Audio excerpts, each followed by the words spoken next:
What's up, guys? I'm BTC. Welcome back to the Respawn, the series where I answer your questions. First up, this has been asked quite often lately because I worked on the Overwatch 2 5v5 workshop mode and also the different hero concepts and stuff that I've been showing off during my live streams and that sort of thing. People have been asking, can you have the workshop codes for console as well? And here's the thing, it already works. All of the workshop codes that you get on PC will work on console and vice versa. And also, the same goes for the replay code. So any of those you can also use on PC, console, whatever, it doesn't matter. All of those codes will work on any of the platforms. So you don't have to worry about getting one specifically for console or any of that sort of stuff. They will all work. And now as a bonus, with crossplay enabled, whenever I do the live streams where I test out the hero concepts and stuff, it means that anyone who is playing on console can now join those matches and play with me during the live streams and stuff. So that's a nice little extra as well. And now, a word from our sponsors. Today's video is sponsored by Surfshark, one of the world's leading VPN. Protecting yourself online is getting more important every day, and Surfshark provides some of the best security available with high-level encryption and a multi-hop system allowing connections to 2 servers for extra protection. Surfshark has a very strict no-logs policy which guarantees your privacy online. Now with so many people spending more time at home, one of Surfshark's best features is the ability to access region-locked streaming content anywhere in the world. Surfshark gives you access to dozens of streaming libraries including Netflix, Disney Plus, and more. This allows you to view content that might be blocked in your area but is available somewhere else. Surfshark also has great 24/7 support and a 30-day money-back guarantee, meaning you have nothing to risk when you try it out. And right now you can take advantage of a great special offer using my code BLAMETC or the link down below. You can get 83% off and 3 months free. But the offer is only good for a limited time, so click the link down below and try it out. Next up, are you excited for Overwatch 2? I get asked this one quite a lot. If I'm going to be honest, and you guys know that I always am honest with you, I am kind of excited, kind of not. There are definitely some issues. For example, I like the fact that it's moving to 5v5. I think it's going to be better overall for the character balance, and I think that it's going to make the games a little bit faster paced. There's going to be less issues with things like, obviously, double barrier can't happen anymore, but there are just going to be less kind of problem team comps like that, right? I think there's going to be a lot more possibility of different combinations and that sort of thing. However, having said all that, Blizzard is absolutely ignoring some of the biggest issues in the game, which is throwers and smurfs. They are just an absolutely massive problem in the game, and Blizzard is just almost completely ignoring it. So you can have the best game in the world, the best balanced game in the world, doesn't matter if it's just not fun to play because every match is just a headache. However, having said all that, I am actually looking forward to the campaign mode. I used to play Left 4 Dead all the time, like just massive amounts of time. It was such a fun game. Really enjoyed it. Really enjoyed the sequel as well. And they just have, Valve doesn't know how to count to 3, so we can't get, a new one in the game, right?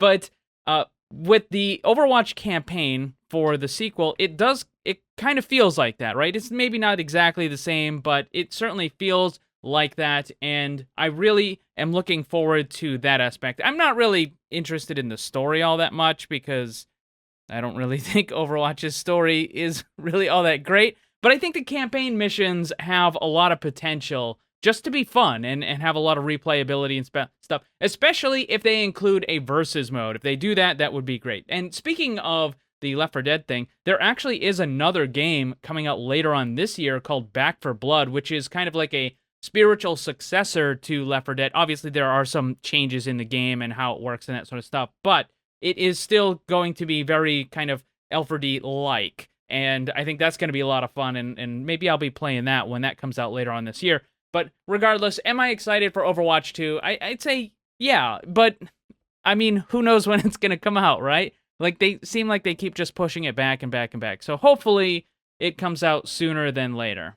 Next up, why is Blizzard scared of doing big changes to characters? I think there's a couple of reasons for this. The first is that they want the characters to still be consistent with how they've always been ever since they got released. And if you make too many changes, then it just kind of feels like it's a new character, right? It doesn't feel like it's the same old character. And leading into that is another issue, which is that you're going to have people complaining about that. And they're going to say, oh, I've been playing this character and It's mostly going to be one tricks that are going to complain about it. It doesn't matter if the character has a 0.01% pick rate. They're still going to insist that the character is fine and you're just playing it wrong or some other nonsense like that.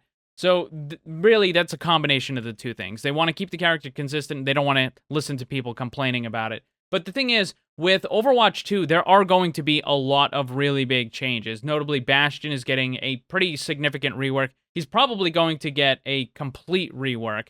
They've already told us that they're going to change how the primary attack works. His abilities are almost certainly going to get really significant changes. I wouldn't be surprised if they end up removing one of them or maybe just moving the tank over to like a normal ability or something like that. But the fact of the matter is he's going to get a really big change. But what they were talking about when they addressed this was that what were the things that make Bastion Bastion? And the idea was that it was a robot that could change into different forms. So as long as that still happens, then it still feels like Bastion. Even if those different forms that the robot changes into are different from what we've already had, it's kind of the idea that makes it the character. So they're going to be doing that. I expect a lot of changes with Torbjorn and Symmetra and Sombra as well, because she's got a lot of CC and she's in a DPS role, and they're not going to allow that anymore. So they're either going to remove a bunch of that, or maybe they'll just move her into a support role and kind of make her more utility support or something. I don't know if that's really going to work, but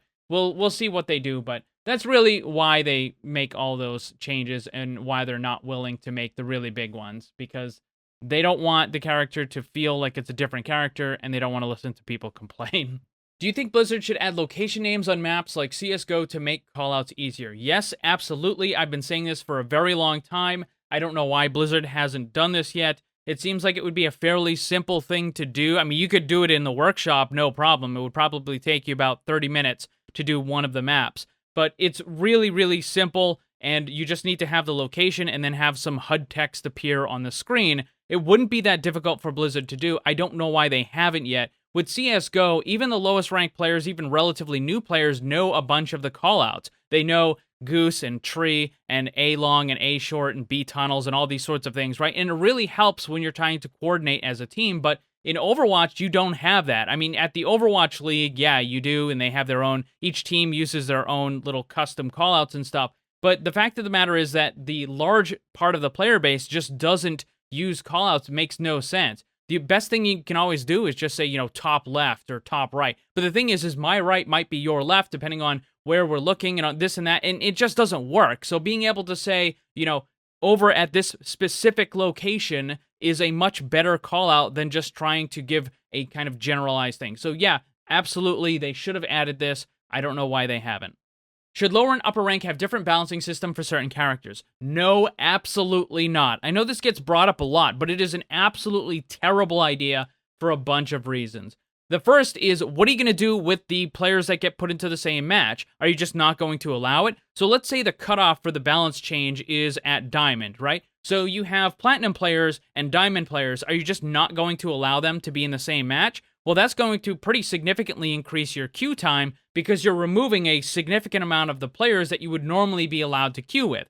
But what happens if you allow those players to be into the same match? All right, so you have McCree, who is affected by this system, right? Do you balance him based on the Platinum players, or do you balance him based off of the Diamond players? Or do you balance him for each player, whatever rank they happen to be? So the Diamond McCree gets a certain set of stats, and the Platinum McCree gets a different set of stats. Well, that's going to be really frustrating, because let's say the Diamond McCree has a little bit better damage or something like that, then suddenly you now have an advantage because your character is objectively better than the other character on the other team. Like, there's a lot of problems with this, so either you're going to increase queue times, or you're going to just have a big mess when you're in the match. And on top of that, there's just a really big problem with having a character that is functioning one way in one match and then suddenly different in another. So let's say you're playing as McCree, you start out in gold and you work your way up in the ranks, you make it to plat, and you're using this character, and you know what all of the